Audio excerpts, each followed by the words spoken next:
Wait, how do I? Just Okay. okay, Susan, go ahead. Okay, so the research article that I'm going to be talking about is the effect of opening ATP-sensitive potassium channels on migraine attacks. And I just want to let you know, Yani, if you have any questions or anything, feel free to stop me. Oh, yeah. Um, oh, سجا، oh, أنا I don't know. إنجليزياتي على قدين، فاحكي شوي شوي، لا تطيري شوي شوي. Okay, تمام, Okay. okay, okay. هلا before I start, I just wanted to clarify some things. هلا, what is a migraine? A migraine is a headache, and the reason why I'm clarifying, it's a type of headache, and I'm clarifying it من البداية لحتى I just make it clearer because I'm going to be using the two terms migraine and headache interchangeably. And what's interesting about migraines is that the signaling pathways are still unknown. The majority of them, at least, are still unknown, and it's still being discovered by researchers. One molecule that they found that induces migraines is a molecule called calcitonin gene-related peptide, and they found that this molecule induces migraines. So they tried to inhibit it they tried to inhibit the receptors by giving migraine patients an antagonist.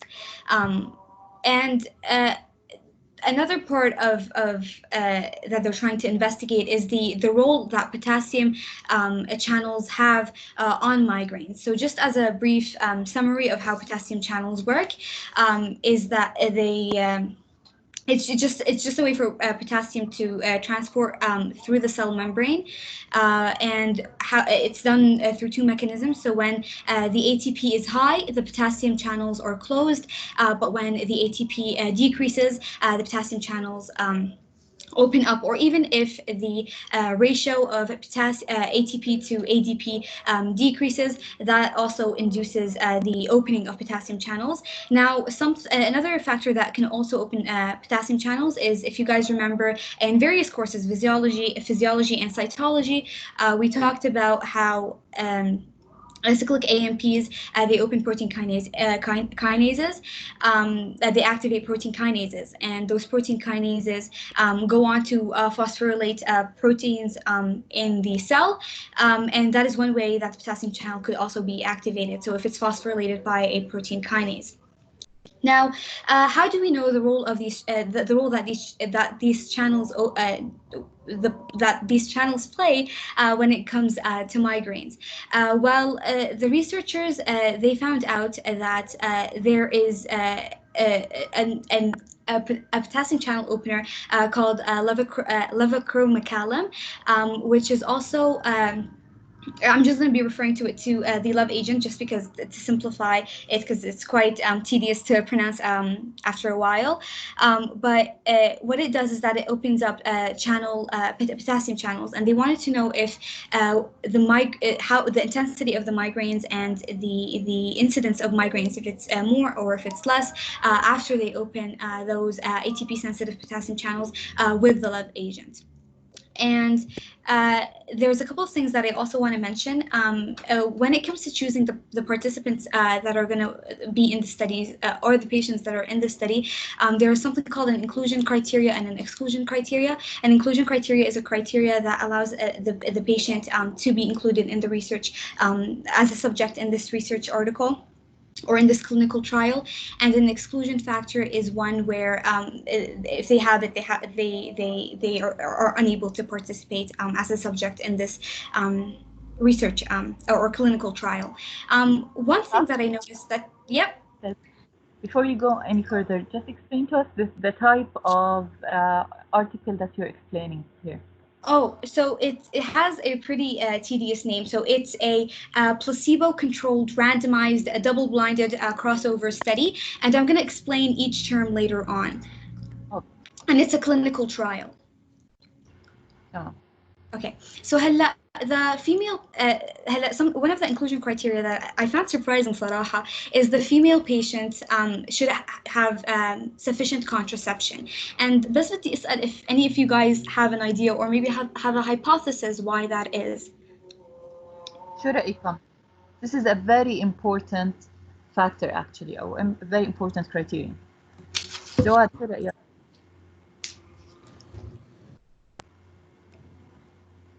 Because to disrupt the chain, to keep the female body in a steady state, not affected by hormones across a certain cycle, female period cycle. لا, females on contraception still get their cycles. بس يعني قربت شوي من واحد من الأسباب. شو رأيك يا زن؟ I think to stop pregnancy, to make sure that the females don't get pregnant. ليه؟ Yeah. So both of you guys. I'm sorry, doctor. Did you want to say anything? بس ليش لا؟ يعني ليش يزن؟ خلي يزن يكمل فكرته. Why wouldn't we want the female to get pregnant? Because the changes in the body may cause headaches or migraines. So they want to remove this factor out of the study. تمام. سجا احكي لنا هلا عن التايب اوف ستدي. بتتذكري في كلمة جديدة بدي أضيف لك إياها إنها interventional study. بتعرفي يعني interventional؟ I believe it's when you add the love agent or the levetiracetam, which is the potassium channel opener. So you're going to be introducing that, and you're also going to be introducing a placebo. I don't know if I talked about that yet, but I will. إنه في intervention بيعني تداخل. فإذا إحنا عم نعطي هدول المرضى دواء. تمام؟ هذا معنى intervention. هلا هذا الدواء sometimes it's experimental and we don't know how it affects the fetus. فهذا واحد من الأسباب. السبب الثاني هلا سجا رح تحكي لكم عنه اللي هو الهرمونال changes وشو علاقتهم بالميجرينز والهيدكس. Go ahead سجا. The main idea and the main reason they described that in the article, and also I went further to read in other articles, was that the female patients who, إذا لا سمح الله, they were pregnant in during the experiment, the baby could or the fetus could develop abnormal fetal development, and the baby could be affected, either يعني born with abnormalities or حتى كمان miscarriage لا سمح الله. So they didn't want the patients or the subjects to undergo had risk. But yeah, بس ما حكوا عن الهرمونال صراحة effects of the drug. تمام. لأنه يعني the major concern طبعا هو السيفتي قبل أي شيء. لكن كمان الهرمونال changes ممكن إنها تتدخل بالresults. وكمان I wanted to add something on. It's also the drug, the levetiracetam. It's called a teratotonic agent, which means it can cause those abnormal fetal developments. Another inclusion criteria was that they must have experienced migraines before. And the reason I want to focus on this a bit more, because the main reason why this is such a big deal is because they try to ask the patients and the subjects to compare the migraines that they experienced while being on the love agent to their spontaneous usual migraines. And the experiences and the reporting of the subjects is going to be a very important part of this research paper and this clinical trial. Some of the exclusion criteria is any other type of primary headache, and the main reason is because our main focus is going to be on migraines. Some other headaches like the tension headaches, which could be difficult to distinguish from other migraines. So that's why it's important for us to make sure that they only have migraines and they don't experience any other type of primary headache. And another one is the ingestion of any other medications. Of course, that excludes the contraception that the female patients should be taking. The methodology. So in the beginning, the way it starts is that the patients are given the levetiracetam, which is the potassium channel opener. The patient size was 16, so eight patients took the levetiracetam on one day, while the other 8 took the placebo. And after a while, we weren't given any washout period, but after a while they were also given the medication that they weren't taking. So they switched so that each patient is experiencing both the placebo and the love agent, which I'll talk about more when I explain the type of study that this is later on. Okay, like I said, they asked the researchers asked the patients themselves to document their experiences in something called a headache. هي لحالك اسمع والله انا حسيت لحالك هي. Sorry, but does someone?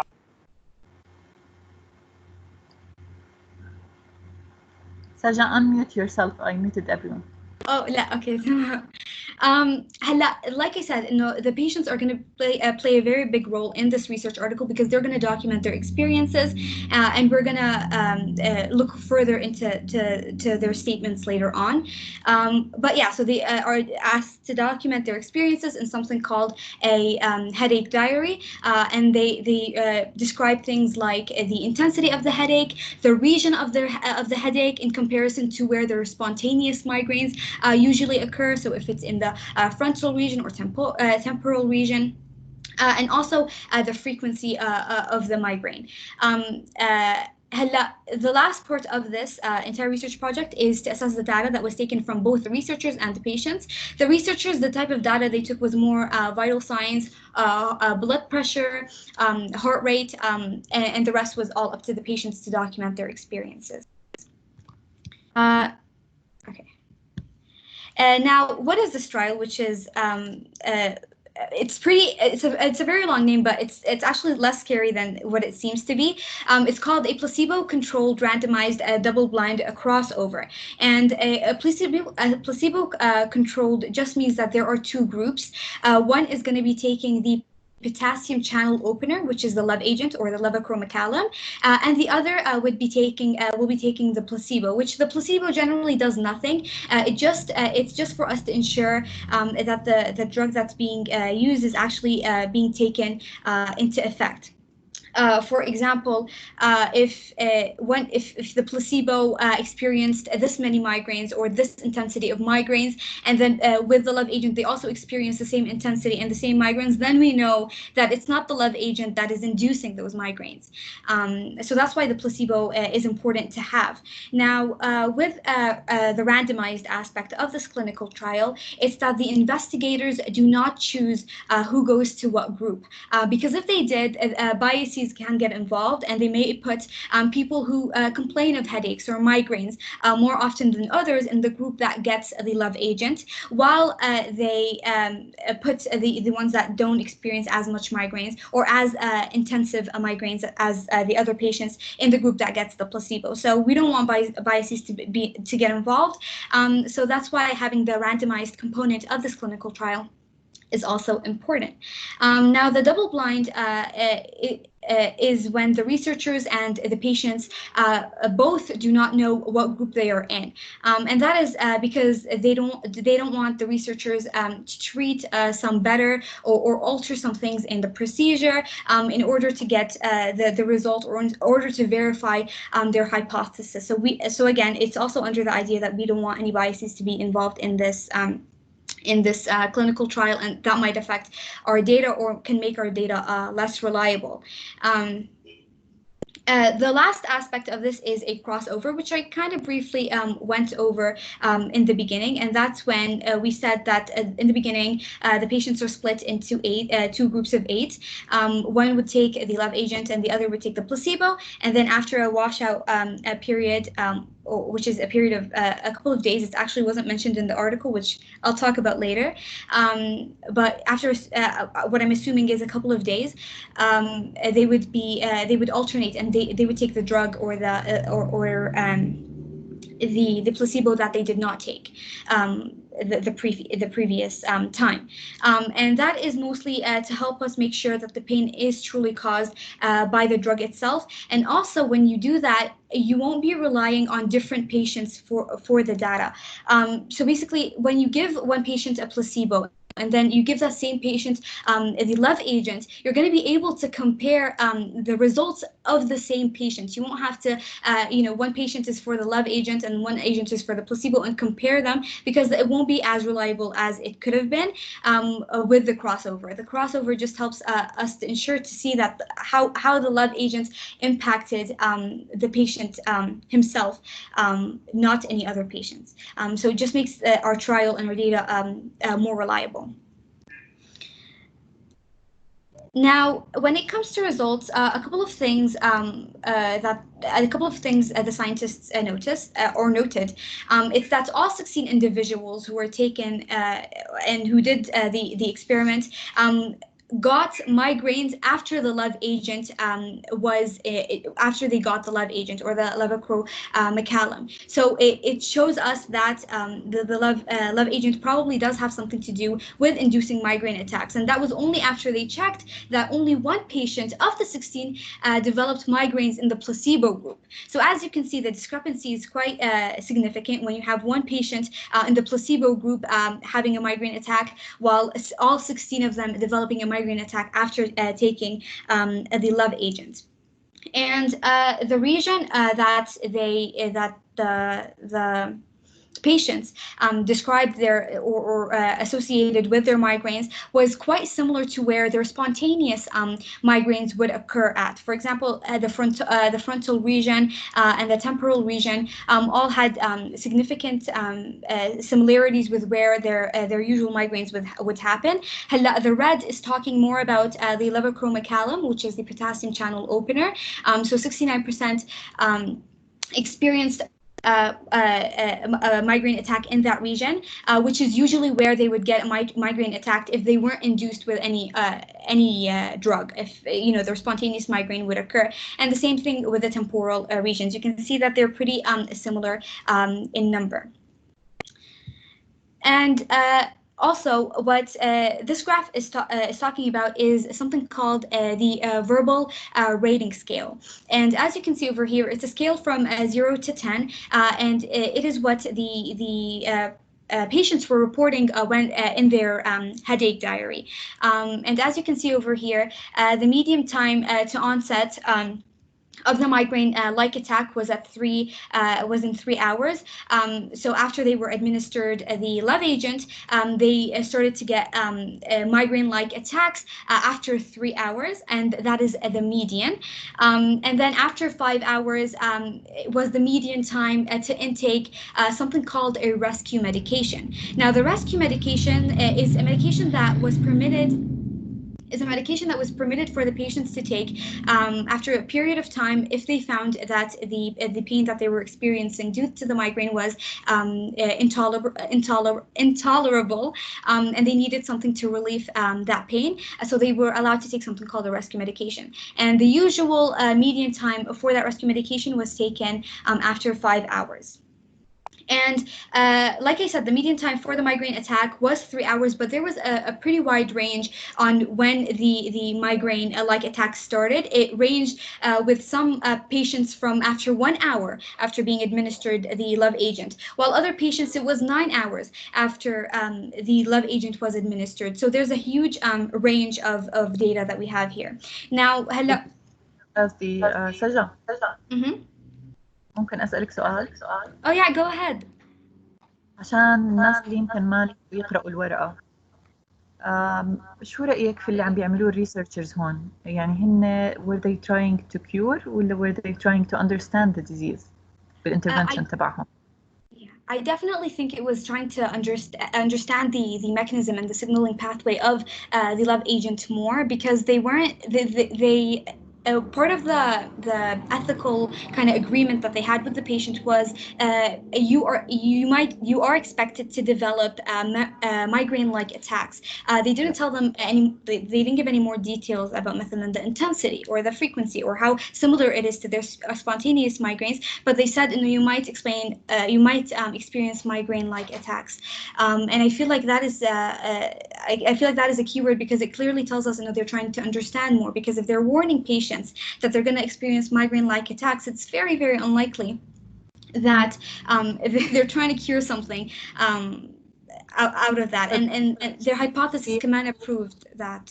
How ethical do you agree on a personal level? By researchers were actually trying to induce migraine attacks. هذا اللي كانوا عم بيعملوا. To be completely honest, Doctor, I was contemplating whether or not to add an ethical section, because I wasn't a fan of the idea, because I do believe that it's a great risk putting someone in harm for research. I get it's for the greater good, but regardless, and I get that it was with the consent of, I believe, not the WHO, but I believe it was done in Denmark, and it was with the consent of their kind of committee. So they did get the consent, but I personally don't think it was ethical. The reason they provided for why it is ethical is because if they do get migraine-like attacks, it's very high. It's very likely that it could easily be treated and cured with no harmful side effects. Regardless, I don't completely agree with the procedure that they decided to take. But they did explain and justify that, and they took the consent of each patient, all 16 patients. سجا هذا هو السبب اللي أنا أعطيتك هاي البيبر صراحة. أنا كنت بدي تشوفوا إنه في هيك border lines في what we agree on من ethical point of view. أنا شخصيا I don't agree with the researchers. يعني they could have يعني حتى I don't agree if it would have been an animal trial. هذا رأيي الشخصي. إنه they are inducing pain, they are inducing migraine attacks. فأنا شخصيا ما عجبتني الميثودولوجي they were using، بس حبيتكم انكم تشوفوا انه شو في طرق يعني الناس تطلع عليها. قد اكون مخطئة what they did. بدور شكله كمان عندها تعليق. بدور عبد الله. هاي يعطيكم العافية. My first question كان حكون عن ethics, but you answered that. My other question هو إنه you said like this paper was largely based on evaluating the patients in their headache diary or something. My question is إنه how can they ensure it's accurate أو it's not biased? Because I recently read an article إنه حتى pain assessments من numbers أو هيك there's even like a racial bias. I'm not sure how could they like control that if their whole paper is based on it. Badur, that's an amazing question, and I actually am going to discuss it in the article. I'm going to discuss it later on about when I talk about some things I liked and some things I didn't like, the limitations and the strengths of the article, and that was definitely a limitation I pointed out. But in the article, they also mentioned that with another component, which I'll talk about later. But Dr. Hanan, do you want to add anything to that? No. Go ahead. Okay. So the verbal rating scale, as you can see, it measured how painful or how severe or how intense the migraine attack was for the patients. It was, like we said, the median time to onset was 3 hours for the migraine-like attack to begin, and then 5 hours, which was the median time to intake or to be able to ingest the rescue medication. And as you can see with the placebo, we didn't have a verbal rating scale. We didn't have a verbal rating scale, but in the Levercro-McCallum we did, justifying or proving our point that definitely ATP potassium channels do play a big role in inducing migraine-like attacks. Now, over here, which is something that I also want you to focus on when I talk about limitations and the strengths of the article, is the data set points that they have over here. It's a pretty wide range, which I just want you to pay close attention to that. Over here, we have the median onset of migraine attack. Over here, we discussed that in the previous slide. We said that the median onset of the migraine attack was at 3 hours. Over here, we have the first quartile, the second quartile, which is the median, and then over here we have the third quartile, and these are the extremes. Now we also have the onset of nausea, which was also around 3 hours when the migraine attack or when the migraine-like attacks began. And also, as you can see over here, there is a very wide data set that we have over here. And then the onset of phonophobia. And phonophobia is basically just the fear of sound and being irritable or being just being irritable when it comes to sound. And that also happened 3 hours along with تقريبا the same time of the onset of the migraine attack.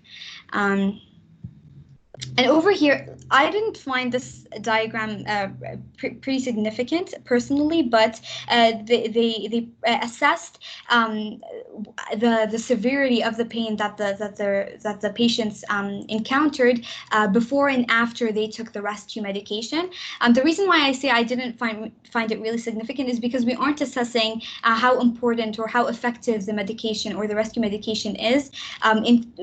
We're simply just focusing on the potassium channels. But as you can see over here, the verbal rating scale was at a 7, and whenever they took the rescue medication, their verbal rating scale or the intensity of the pain decreased to a level 5. So indeed, the rescue medication was helpful when it came to reducing the amount of pain or the intensity of the pain. And over here, there's only 3 graphs that I found that I would like to talk about. Over here, you see they talk about the heart rate, the mean arterial blood pressure, and the superficial temporal artery, or its diameter to be exact. And these were measured, kind of to go on to Badur's point, these were actually measured by researchers. And these were recorded by researchers and the investigators of this clinical trial. As you can see over here, as you can see over here, with the LOVE agent, the heart rate increased in comparison to the placebo.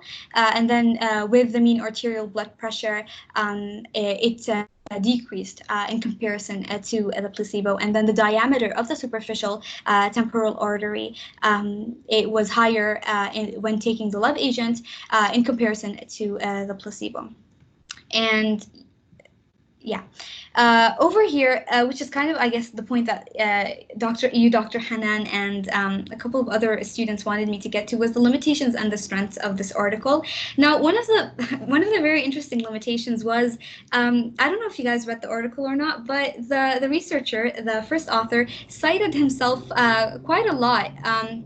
And as we said before in previous journal clubs, that the author is not acknowledging the work of others in the field, and that kind of indicates dishonesty, because he's increasing his citations even though it's the same researcher that is using it's the same one researcher that's using his own work. So it does indicate some sort of dishonesty. And what I found pretty funny, صراحة, is when I was looking at one of his quote unquote citations, one of them was a review article, and he cited a review article that he wrote. And a review article is secondary research. That means in his review article, he didn't say anything new. He simply took the work of everyone related to the field he's discussing and summarized it in a review article.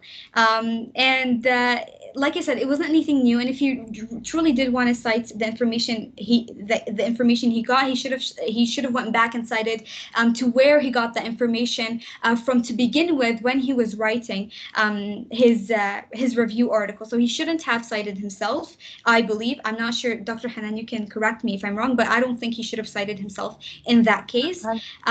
لاحظت يا سجا، بس خليني اشرحها مرة ثانية للناس كمان مرة. تذكروا حكينا we have 2 types of articles. We have an original article and the review. الريفيو انه نحن بنطلع على شغل الناس التانيين شو عملوا بنكتبها في paper واحدة. actually we're not talking about our own work، يعني ما عملنا experiments فيها، بنكون عم نحكي عن شغل الناس التانيين، شو experiments، شو النتائج اللي طلعوها. فهو هذا عامل ريفيو من هذا النوع وكاتب فيها الwork of others. تمام. بعد هيك لما اشتغل هاي الارتكل اللي عم نقراها هلا، بدل ما يرجع يعمل citation للwork of others، يعني to acknowledge their work وتعبهم والاكسبيرمنتس اللي عملوهم، رجع عمل citation للريفيو اللي هو لخص فيها شغل الآخرين. يعني he cited himself. But this is a very good observation, سجا. عن جد شكرا.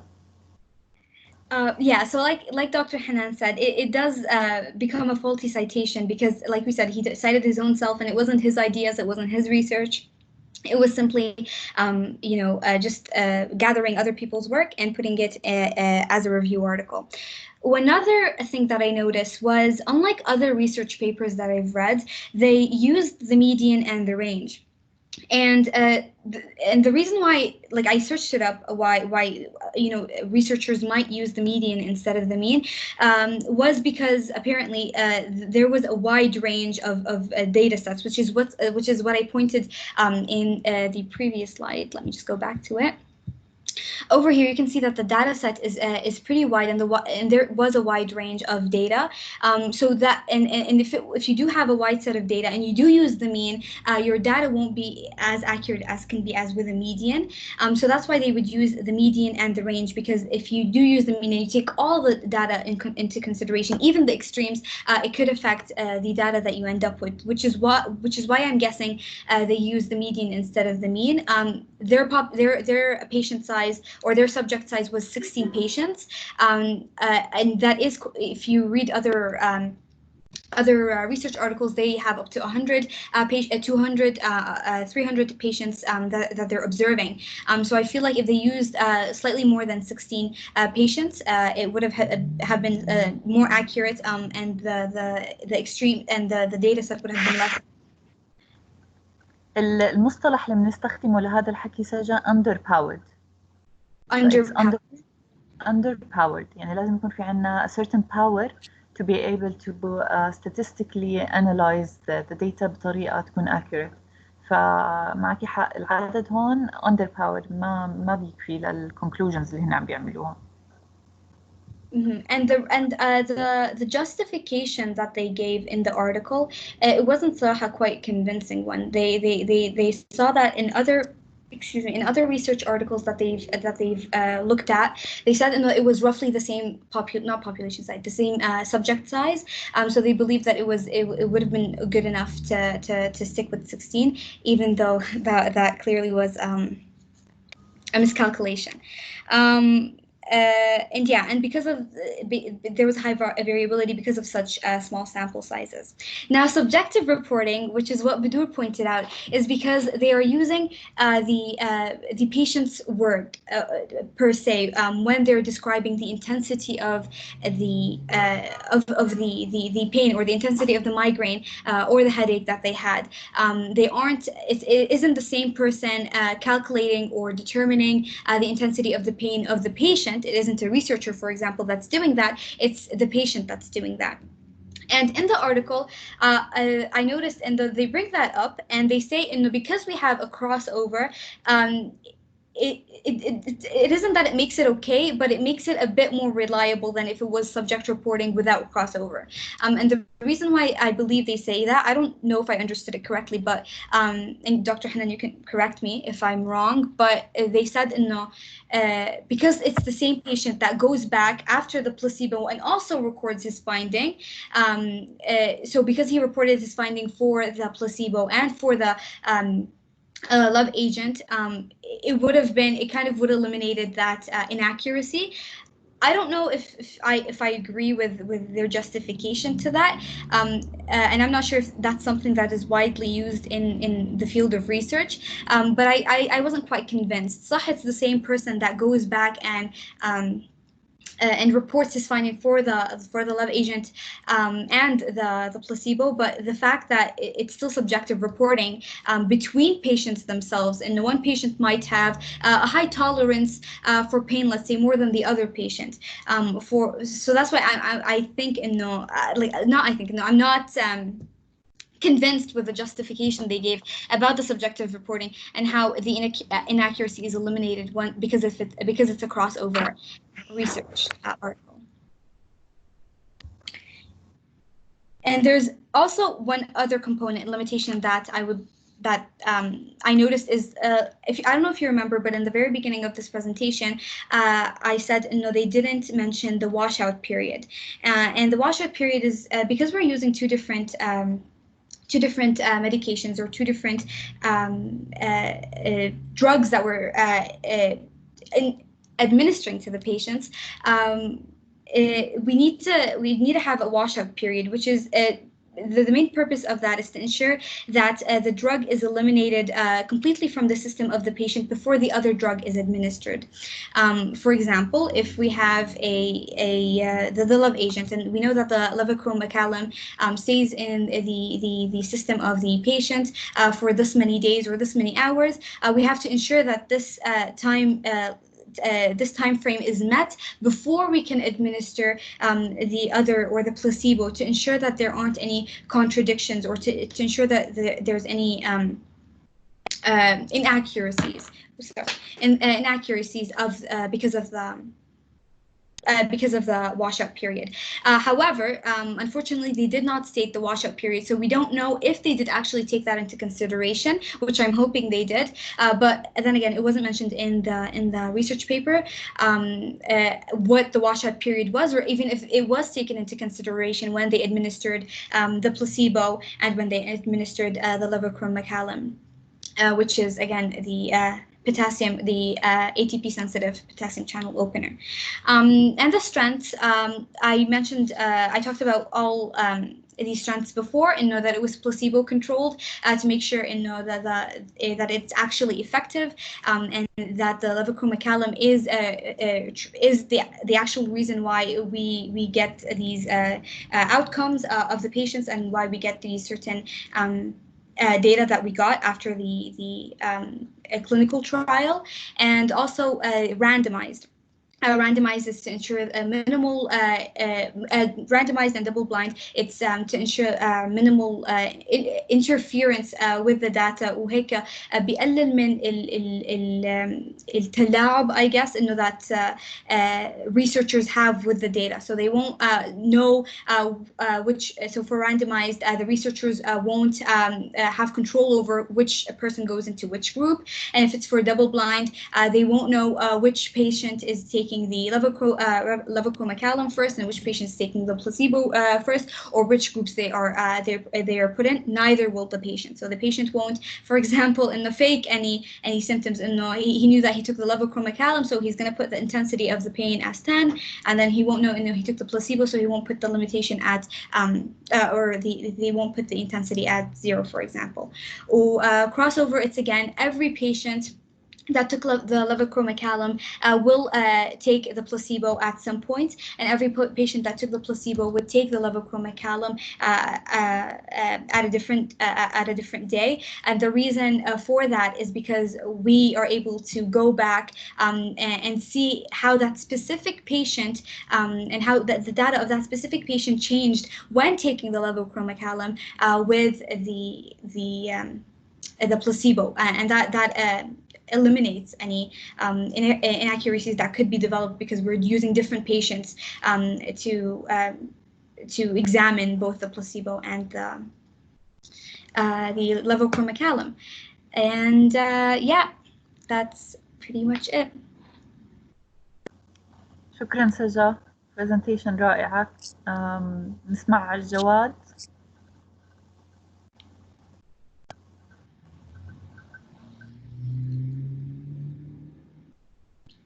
جواد، كنت رافع ايدك، بدك تحكي شيء؟ اهلا. الصراحة عندي كذا سؤال، هغلبكم شوي، بعتذر مسبقا. عادي, go ahead. About the ethical section of the study, Dr. Hanan argued that, well, it shouldn't be ethical because you inflicted people with pain. But at the same time, okay, you're inflicting people with pain, but at the same time you also have the ability to cure them instantly. But other trials, let's say vaccine trials are just more extreme, because sometimes, even back in the days, some protests happened because people died in vaccine trials. So shouldn't that be considered even more unethical? Dr. Hanan, would you like to answer that? يعني لو أنا مثلا بدي أفكر بديزاين لترايل زي هيك, I would actually go to patients who actively take the drug. يعني أنتوا عم تحكوا عن دواء already بالسوق بيستخدم للhypertension, why wouldn't you at least follow up with the cases بدل ما you induce migraine مثلا؟ عرفت كيف؟ يعني أنا أروح أشوف هدول المرضى اللي already عم بياخدوا الدواء for another reason, وأقارن نسبتهم، نسبة اللي بيصير عندهم مايجرين بالناس اللي بياخدوا another type of hypertensive agent مثلا بيشتغل بديفرنت ميكانيزم، وأقارن. يعني هيك بكون بطريقة ألطف شوي صغيرة وصلت. هذا وجهة نظري. أوكي هلا I agree إنه sometimes كل الدراجز هاي في منها سواء drugs أو vaccines أو whatever هي في experimental component، وجزء منه نحن يعني هو هذا الهدف إنه أنا ما بعرف شو بده يصير. بالعكس الأدوية أصلا أول study منها بتكون safety study. بتعرف شنو safety؟ يعني أنت بتعطي ل healthy individuals بتعطيهم الدراج وبتشوف إيش بيصير عليهم side effects. هلا عشان نعمل هيك طبعا بتكون عامل يعني hundreds and hundreds of tests in vitro على animals و small animals و large animals لحديت ما نوصل لهاي المرحلة. فأنا ما حكيت إنه it's unethical، قلت I don't agree with the authors or with the researchers from an ethical point of view from my point of view. فهمت علي كيف جواد؟ إنه فهمت. هذا نظري، ولو أنا ريسيرشر في هذا المجال كنت على الأقل بفكر بطريقة مختلفة لهذا الموضوع. هاي وجهة نظري. والصراحة أنا أول ما قرأت البيبر تفاجأت إنه يعني كلينيكال ترايل مايجرين كلينيكال ترايل كثير تفاجأت إنه إن فيفو مايجرين. صدقا يعني تفاجأت، حبيت أدخل بالإثكس أكثر. وفي كمان سؤال بسيط برضه حاب أسأل عنه، هو نفس الصيدة فتح عليها سجل، اللي هي قصة الريفيو أرتكل.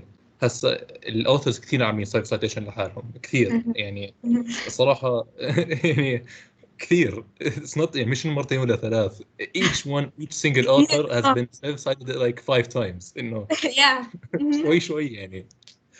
بس إنه okay, so one of the authors did make a review article, but is that in his review article he did cite the works of the other researchers. So if he cited his review article, which already cited the other research articles, isn't that something good? Because he did put him into some use. Yeah, he did, but I believe he's increasing the amount of citations he's getting, even though he's the same author that published the review article. But I believe when you're citing something during research, and Dr. Hanan, you can correct me if I'm wrong, but when you're citing something, you're citing the idea, not where it's stated. So whoever, if you read it in an article somewhere, you're supposed to state wherever that idea originated, even though you published مثلا review articles or systematic reviews or meta-analyses. You have to go back to the original article or the original author of all those ideas. Heka, that's why it was very unusual to see that he cited himself in a review article. Yeah. I'd agree with that. Yeah. يزن؟ هسا كان عندي سؤال عن إنه في in vitro studies ولا لا عن هاي، وفي عندي كمان كان تعليق. سامعين؟ اوكي فاتح. في عندي كمان تعليق انه ليش ما كانش في زي كنترول، انه ليش ما جابوش ناس عاديين عملوا عليهم تيست نفسه عشان نشوف ايش الفرق. وممكن يكون في صح ما كان بحكي انه بيربطوا بين الكي اي تي بي والمايجرين. طب هم جربوا انه يشوفوا ايش الفرق بين الناس اللي بتصيبهم مايجرين اتاكس والناس العاديه؟ هذا هو السؤال، انه بشيء ان فيترو ستدي بتشوف فرضا اسمها التشانلز هاي عرضها على السيرفيس ممكن تاثر. يعني بحسب انه بالارتكل هاي بس انه عمل كلينيكال ستدي ما عملش اكسبلورينج للموليكيولر باك جراوند هاي الموضوع عشان تخلينا نقتنع اكثر بالموضوع هذا. صح. لا جو ahead. شكرا. وثالث شيء كان لازم باعتقادي أنا كان لازم يعملوا كمان أبحاث، يعني كمان تست أكتر، يعني كان بقدر يشوفوا البرين أكتيفيتي لما كانوا يعملوا لهم إياه، مش أشياء سبجكتيف، تخلوا كمان يضيفوا experiments objective عشان يعملوا correlation فرضاً between pain والبرين أكتيفيتي وبين هذا الدواء والبرين أكتيفيتي. فهي التعليقات اللي عندي بس. Okay. For the in vitro and why they didn't start it off with cells, I believe they did actually start it with that was the precursor to this entire clinical trial. They did try it on cells and they found that the levochromacalum does open up the ATP sensitive potassium channels, and they wanted to see the correlation. But yes. again, I personally believe that it was unethical that they tried it on actual human subjects, but they did do it in vitro. قبل ما they go and they risk the lives of human beings. وصراحة I forgot the other questions. So if you don't mind يعني repeating them. كان second question نسيته، بس الثيرد إنه ليش ما يعملوش كمان تيست أكتر يعني بالحالتين هم كانوا راح يحطوا الدواء، كانوا راح يعملوا ترايل بالحالتين، بس ليش ما زادوش الاكسبيرمنتس؟ يعني ليش يعني أخذوا سبجكت يعني أشياء سبجكتيف، ليش ما أخذوش أشياء اوبجكتيف؟ يعني فرضا MRI شوفوا البرين اكتيفيتي. بس they did. I think إنه you're asking إنه ليه ما أخذوا أكتر من مثلا the heart rate و the blood pressure, the arterial blood pressure with diameter تاع temporal artery. بس صراحة I don't know if I have an answer to that question. I believe they wanted to focus on specific aspects and specific regions to understand why migraines happen in the first place, and I don't think they found value in any other lab tests that they can take, or any measurements that they can take. بس صراحة I really I'm not sure. Yep. يعني I agree with يزن صراحة. الارتيكل أبدا ما بتحسي إنه فيه لا طعمة ولا لون ولا رائحة. يعني بالضبط، يعني عم تحكي عن heart rate، عم تحكي عن BP، عن blood pressure.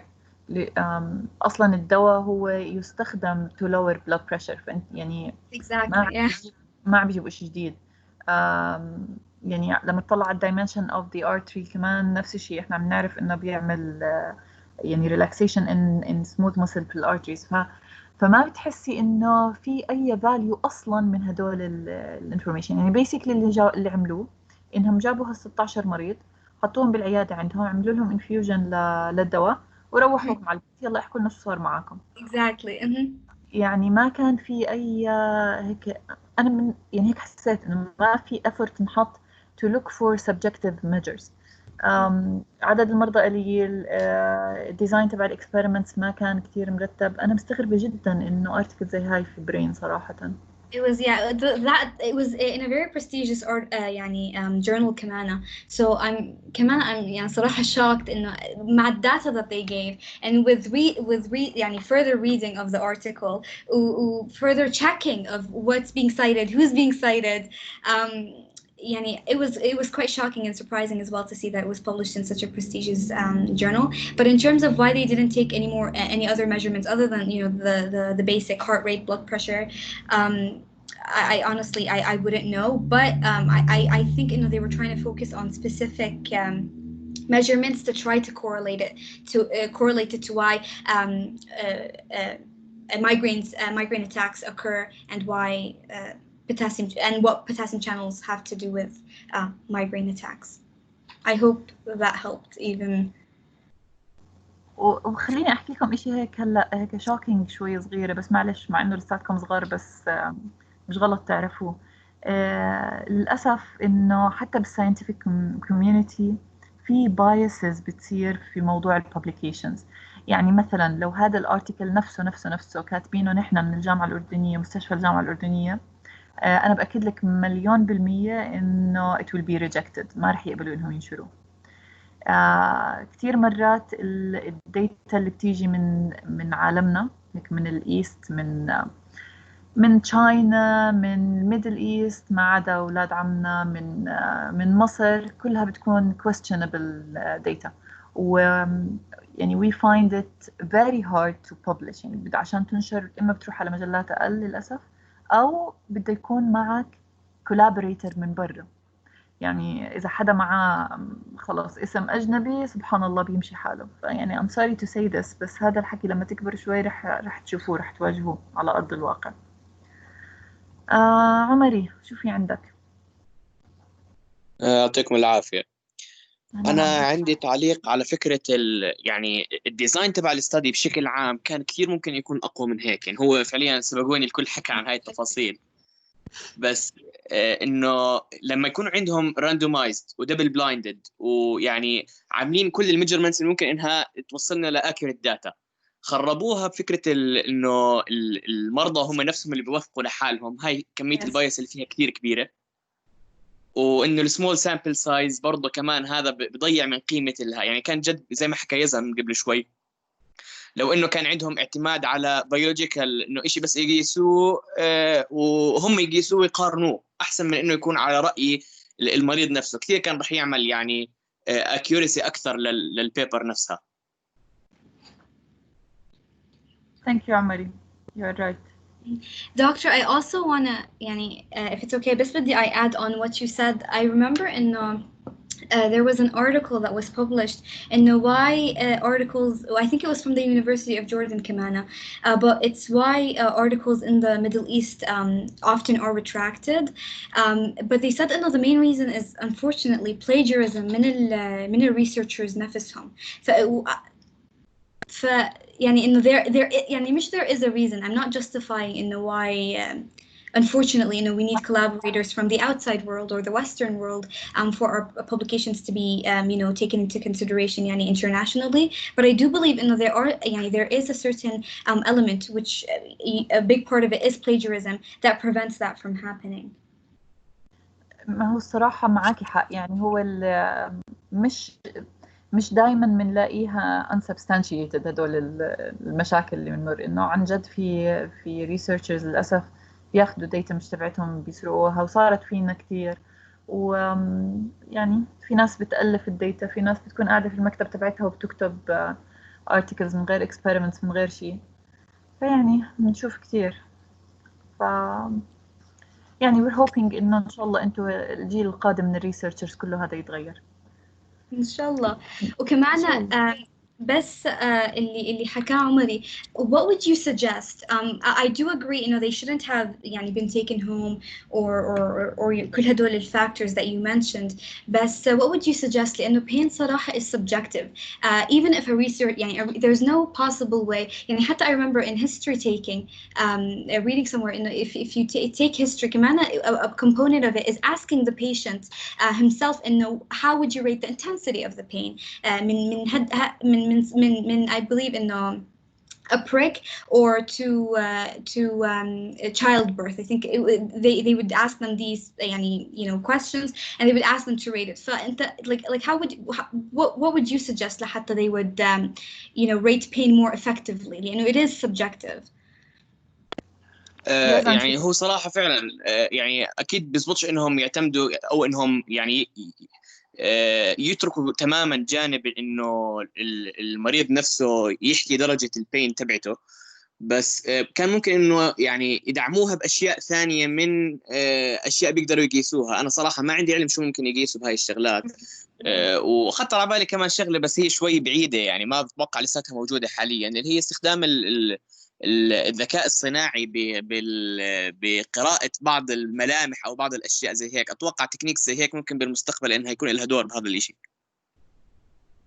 Oh, and yeah, I بصراحة I haven't thought about that, but I was just curious into what you guys مثلا, if you guys were the authors of this clinical trial, into what would you suggest لحتى you would measure pain. بس كمان I also believe they shouldn't have relied on pain as one of the biggest factors that they focus on in this research article, especially since it's not as reliable as it could have been. But yeah. يزن عنده تعليق. هسه طيب الواحد لما يشوف وين عملوها بمستشفى، فكان عندهم الفاسيلتيز الكافيه انهم يفحصوا الاشياء، انه فرضا البرين اكتيفيتي MRI PET، وقدروا يعملوا فرضا كنترول بعد الحقنه عشان يشوفوا قديش برين اكتيفيتي. وفي دراسات كثير، في بيبرز كثير ربطت بين البرين اكتيفيتي، عملت كورليشن بين البرين اكتيفيتي والبين. فهذا ممكن كان يعملوها. وثاني شيء الفاسيلتيز الموجوده بالمستشفيات الدنمارك احسن بكثير موجوده بالاردن، في عندهم مور ريسورسز من اللي عندنا عشان يعملوا تيست زي هيك، عشان يعملوا اكسبيرمنتيشن. بس what do you suggest؟ معقول انا احط المريض تبعي تحت الMRI مثلا 12 ساعه واستنى؟ هلا لا، بس هم انا بصراحه ما بعرف كيف الطريقه تبعت الMRI وهي، بس انه ما دام العدد قليل كان بيقدروا يدبروا شيء كان بيقدروا حتى باي شيء برين، اي يعني شيء بسيط مش MRI، فيها اجهزه بتقيس البرين اكتيفيتي والبرين ويفز بدون MRI، ممكن يقدروا يعملوها على الاقل. So I get your point إنه مثلا try to keep them inside the hospital to monitor مثلا يعني other يعني variables that could have يعني played a role صح؟ صح. مظبوط. وعلى فكرة أنت مش عم تحكي عن فترة طويلة، 12 ساعة أبدا مش شيء كتير، فيعني إذا كانوا بيقدروا يعني يخلوهم under observation على الأقل. It could have been doable صراحة. جواد شو عندك؟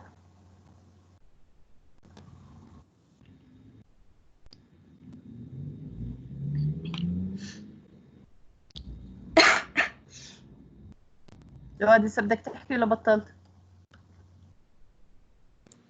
بس كنت بدي أسأل يعني في فكرة طرحت لي وحبيت بس أعرف إذا ممكن تزبط أو لا. هسه هو السامبل سايز كانت مشكلة كبيرة صراحة، إنه السامبل سايز قليلة وفعليا صعب جدا إنك تجيب عدد منيح لهيك كلينيكال ترايل. خطر لي فكرة إنه لو عملنا زي ريبليكيشن ستدي بأكثر من منطقة وأكثر من بلد وبالأخير عملنا الميتا أناليسيس، ممكن هيك يكون نوعا ما حل ولا برضه يعني صعبة إنه كتقوية ريزلت أو هذا فيريفيكيشن يعني. اللي عم تحكي عنه جواد اسمه مالتي سنترد، هاي النكست ليفل اوف ترايلز. فهذا actually what big pharma companies do لما يوصلوا للدواء انهم بدهم يتاكدوا كيف عم بيشتغل. هل بنسميها phase 3 studies، المرحله الثالثه. فبنعمل مالتي سنترد بلاسيبو كنترول دبل بلايندد ستاديز، بتكون موزعه على تقريبا على مستوى العالم، بيكون في بروتوكول مشترك الكل بيمشي عليه، وبناخذ الداتا من كل المرضى هدول. ف this is what we call a multi-centered study. ف yes it is one part يعني إشي بيتطبق في العالم. اوكي، حدا عنده إضافة؟ حدا رافع ايده أنا مش شايفته. أحمد سعد تفضل. يعطيكم العافية. أهلا. عندي سؤال. طب لو عملنا تخطيط دماغ، هل ببين البين؟ يعني هو السؤال يعني هل ممكن انه انا ابين اشوف قديش البين موجود عند كل مريض عن طريق تخطيط دماغ ولا لا؟ كطريقة يعني. صراحة مش اختصاصي وما بقدر أجاوبك، لكن I can look for it، وأنا وياك بنقدر ندور عليه. أحمد شو رأيك؟ مش غلط. خلينا أكيد نشوف. رح أبحث. خلص ابحث عنه وخبرنا المرة الجاية إن شاء الله، وأنا إن كمان شاء رح. الله. شكرا إنك بإذن الله. طرحت. العفو. طيب حدا تاني عنده أي تعليق؟ alright. سجا لساتك معنا؟ يعطيك ألف عافية. This was a very good presentation. However لسه في عليكي ارتكل تاني، لأنه هاي الارتكل صراحة ما طلعت لي كل قدراتك. Okay. Yeah تمام. لا I agree. فبدنا نتفق أنا وياكي على ارتكل. حبيت قديش أنتي دورتي بالباك جراوند هيك هدول شو عاملين ومن وين جايين وليش عملوا هذا. it was very good عن جد. شكرا لإلك، وأنتي مشروع باحثة ما شاء الله عليك. Thank you doctor.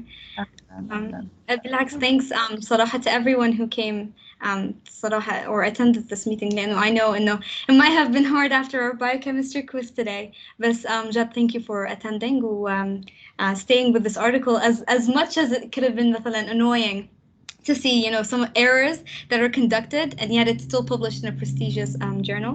But thank you to all the attendees. وطبعا thank you Dr. Hanan for creating the journal club. يعطيك ألف عافية حبيبتي. أوكي تصبحوا على خير، وإن شاء الله نشوفكم الثلاثة الجاي رح يكون دكتور مأمون presenting، وعمل أبلود للأرتيكل. هي أرتيكل عن أعتقد breast cancer إذا أنا شفتها صح. و يعني كلكم تعرفوا الدكتور مأمون، he's a very good researcher by the way. حاولوا احضروا واستفيدوا من الحكي اللي عم بيحكوه. تصبحوا على خير، يعطيكم العافية.